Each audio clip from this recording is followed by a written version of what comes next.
ข่าวด่วนเรื่องโจรปล้นห้านคำที่เมืองนาหลังจากเจ้าหน้าที่ตำรวจและทหารไล่จับได้ก็ให้รางวัลตั้งว่า200 ล้านกีบจากเจ้าของห้านคำทักทายสบายดี FC ทุกทานมาพบมาพ่อกันคลิปนี้เข้าไปติดตามข่าวล่าสุดการเคลื่อนไหวล่าสุดเกี่ยวกับโจรปุ้นห้านคำอยู่ที่เมืองนางแขวงหลวงพระบางท่านผู้ชม FC แฟนคลับแรกหลายคนก็คิดว่ามันคงจะเป็นไปบ่ได้ที่จะจับได้แต่ว่าไอ้น้องทหารไอ้น้องตำรวจของเมืองนางแขวงหลวงพระบางของพวกเราเนาะเพื่อจะบ่ให้ประชาชนดูหมิ่นดูถูกดูแคลนคือกับเจ้าหน้าที่แขวงอื่นๆก็เลยร่วมมือกันไล่ล่าว่าจำเป็นต้องใส่ชุด OR ว่าจำเป็นต้องใส่ชุดให้มันทันสมัยให้มันคล่องตัวที่สุดในที่สุดก็นำได้แรกเริ่มนี่นำไปเจอรถจักรสกรมันทิ่มรถจักรอยู่ที่ไฮสาลีไฮเข้าเขา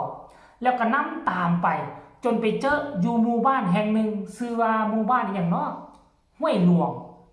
อย่างจักอย่างทานผู้ชม FC แฟนคลับแล้วเขาก็เห็นคลิปลุดออกมาวินาทีเจ้าหน้าที่ล็อกใส่กระแจมือยกขึ้นรถอีแตนครับบุกป่าพาดงกลับคืนมาในเมืองทานผู้ชมหลังจากนั้นจบไปหลายคนก็ตั้งตารอคอยว่าคำที่ลักไปจำนวน100 กว่าบาทนี่มันจะได้คืนมาจากบาทกันแท้มาถึงปัจจุบันนี้ก็ยังบ่ทันมีหน่วยงานใดเปิดเผยเนาะก็คิดว่าเจ้าหน้าที่ตำรวจก็คงจะเอาไว้เป็นกองกลางก่อนเนาะจะสืบสวนสอบสวนละเอียดครบถ้วนทีท่วนแล้วก็มาไล่เบิ่งเหลือจักบาทแล้วจึงจะเฮ็ดพิธีมอบส่งคืนให้กับทั้งเจ้าของห้านคำอยู่ที่เมืองนั้นแต่ว่าถึงยังใดก็ตามเนาะด้วยความดีอกดีใจว่าตำรวจทหารลาวเฮายังมีน้ำยาที่จะนำจับโจรได้เนาะอยู่ในพื้นแผ่นดินลาวเฮามีทั้งหมดคือ18แขวงซะ17แขวงนึงนครหลวงก็ยังมีเนาะเมืองน้อยๆเมืองนึงเนาะก็ยังมีเจ้าหน้าที่ตำรวจเจ้าหน้าที่ทหารมีความอาจสามารถเก่งกล้าสามารถนำจับโจรได้ภายใน24ชั่วโมงบ่เป็นภายในบ่ฮอด24ชั่วโมงซ้ำนะบ่ฮอด24ชั่วโมงมันสร้างความอุ่นอกอุ่นใจสร้างความไว้เนื้อเชื่อใจที่ประชาชนมีต่อไอ้น้องทหารไอ้น้องตำรวจอย่าลืมว่าเจ้าเป็นที่พึ่งของประชาชนโดยเฉพาะคือไอ้น้องเจ้าหน้าที่ตำรวจถูกสร้างขึ้นมาเพื่อให้ดูแลประชาชนใดสำหรับไอ้น้องทหารถูกสร้างขึ้นมาเพื่อดูแลเขตชายแดนดูแลประเทศแต่เจ้าหน้าที่ตำรวจต้องดูแลประชาชนเดือดร้อนเจ้าต้องมาดูแลเบิ่งแยงบ่ว่าจะทางเว้นทางคืนอันนี้มันจึงว่าเอิ้นว่าเจ้าหน้าที่ตำรวจเนาะผู้ปกป้องประชาชนตัวจริงภายในบ่ฮอด24ชั่วโมง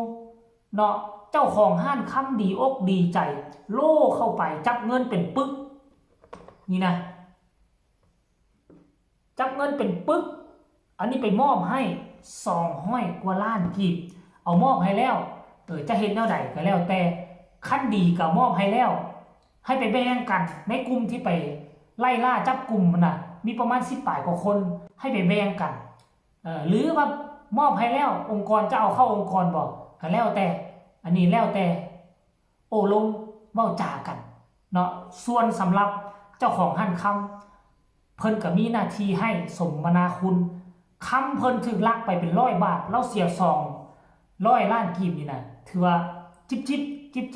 ท่านผู้ชมถ้าบ่มีกองกำลังสุดนี่ผสมประสานกันไปค่อยคิดว่าโอ้บ่มีทางที่จะได้อันนี้คือความเคลื่อนไหวคืบหน้าและหลายเพจก็เอาไปตีข่าวเนาะ12ชั่วโมงที่ผ่านมากับเพจทรโคงเพจอันดับ1ของลาวก็ออกมาเขียนข่าวว่าสุกยู่ผลงาน200 ล้านกีบสมเสยเจ้าหน้าที่ภาคภูมิทุกภาคส่วนทางเมืองนานว่าซั่นเด้จากเหตุโจรปุ้นห้านคำอยู่เมืองนานแขวงหลวงพระบางในตอนค่ำของวันที่25 เดือน 9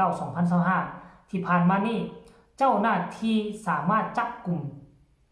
ผู้ก่อเหตุปุ้นคำได้หมดทั้ง2 คนแล้วสุดยอดผลงานทางไอ้น้องเจ้าหน้าที่เมืองนานส่วนคำและมูลค่าคำที่เสียหายไปนั่น ถ้าติดตามนำทางเจ้าหน้าที่เพิ่มเติมเนาะแล้วก็ลงว่าห้านคำสมสนิทพิดาวันพวกเฮาขอสุกยู่อ้ายน้องทหารตำรวจกองร้อนบ้านทุกภาคส่วนที่เกี่ยวข้องที่ช่วยเหลือจับโจรได้เป็นจำนวนเงินสด200 ล้านกีบท่านผู้ชมโอ้ค่อยว่าแล้วครั้งนี้นะค่อยสังเกตเบิ่งมีไอ้น้องตำรวจ2 คน2 ทาน2 สหายแล้วก็มีไอ้น้องทหารแล้วก็มีกองร้อนบ้านพากัน3 ภาคส่วน4 ภาคส่วนกับประชาชนในบ้านตัวนั้นให้ความร่วมมือมันจึงสามารถจับโจรปล้นครั้งนี้ได้เห็นบ่ล่ะอย่าสุไปมองข้ามกองร้อนบ้านอย่าสุไปมองข้ามนายบ้านกองร้อนก็ซ้ำนายพรานดีๆนั่นเองแล่นเข้าป่าย่ำใดต้องไปหากลุ่มคนเหล่านี้เขาจะฮู้เส้นทางและป่าพื้นที่ท่านผู้ชม FC แฟนคลับหลังจากหุบนี่ถึกโพสต์ลงป้าโถ12 ชั่วโมงคนมากดไลค์นะเป็น10,000 กว่าไลค์คนกดแชร์เกือบ500 กว่าครั้งแล้วมาเบิ่งคอมเมนต์ป้า 1,400 กว่าคอมเมนต์เดี๋ยวสิไปอ่านสู่ทุกคนฟังเด้อคอมเมนต์นี้บอกว่าเอาไปให้ทหารผู้เขานำจับหุ้นให้กับมือโลดสิดีกว่าว่าซั่นก็มีคนมาตอบคอมเมนต์นี้หลายอยู่เนาะผู้นี้บอกว่าให้ฮอดถึงอ้ายน้องกองร้อนแท้แน่เด้อว่าซั่นผู้นี้ก็บอกว่าเป็นห่วงทหารตำรวจเวลานำจับบ่ใส่เสื้อเกราะกันกระสุนเอาชีวิตเสี่ยงภัยเพื่อประชาชนขอสมเสยน้ำใจขอให้ผู้เสียหายสนับสนุนเพิ่มค่าเครื่องป้องกันตามน้ำใจแอดคือบ่ย่องทหารแดงว่าซั่นเด้